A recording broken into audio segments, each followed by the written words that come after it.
Hi everyone. Today video is on implementing iResult for custom response in Minimal API. Okay. So in Minimal API, to return a custom response, we have to implement the Microsoft.ASP.NET Code.http.iResult set. Okay. So for implementing a custom response, we have to implement the iResult type. By default, .NET has provided many different default response methods like OK, not found, problem. Okay, we can use them, but still, if you want to define your custom response model, then we have to go for implementing the iResult type. Okay, so let's do a small demo on it. So here is my .NET CLI command for creating the minimal web API project. Okay, project is successfully created. Let's open my project in Visual Studio Code Editor. So here is my project and it is latest .NET 6.0. Okay, so now go to program.cs file. Okay, so what I will do, let me remove this existing predefined sample API endpoint, minimal API endpoint. Okay, so after removing all predefined API code, our program.cs file look like this. So for this demo, what I will do, I'm going to use iResult type to returning the HTML as a response. So first let's implement the iResult. So here at the bottom of program.cs file,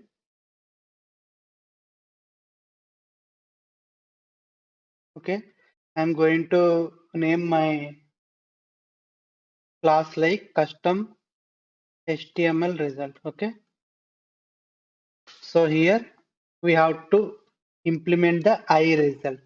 Okay, so this iResult have a default method like execute async, which will be executed automatically once we invoke our initialize our class. Okay, so here what I will do, in this method I am going to create a variable to hold the response. Okay, so this variable will store the API response. Okay,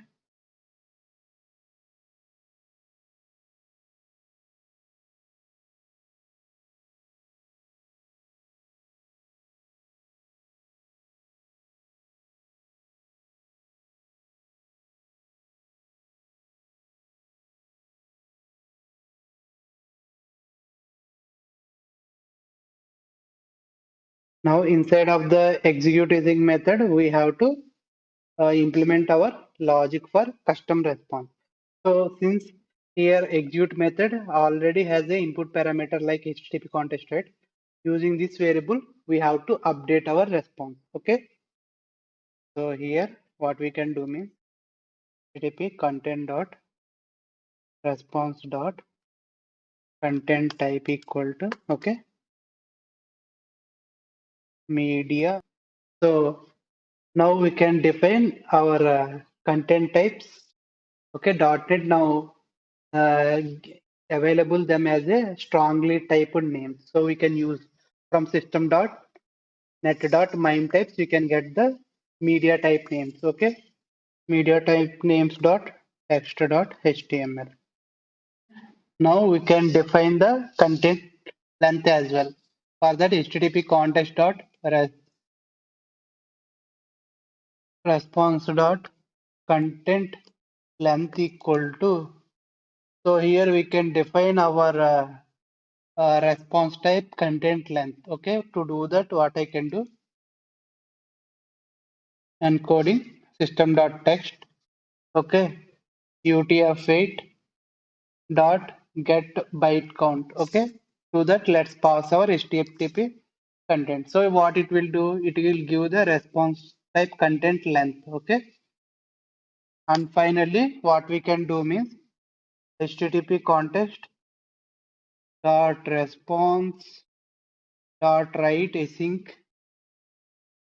Okay, to this, just pass our HTTP content, that's it. And here we should await it. Sorry, await, since using await, it should be prefixed with async. Okay, so this is my custom response model where I can return the HTML as my response. So simply what we are doing, we just in here implement the iResult, and inside of the execute async method, we have to implement our logic for updating the response. Okay, we have to consume our custom HTML result into the extension method. So for that, what I will do here, static class custom results extensions. Okay, so here I can define a extension method of the iResult. Okay, public static iResult. Okay, HTML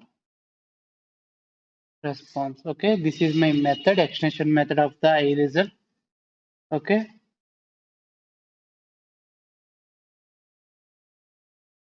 so here this dot I result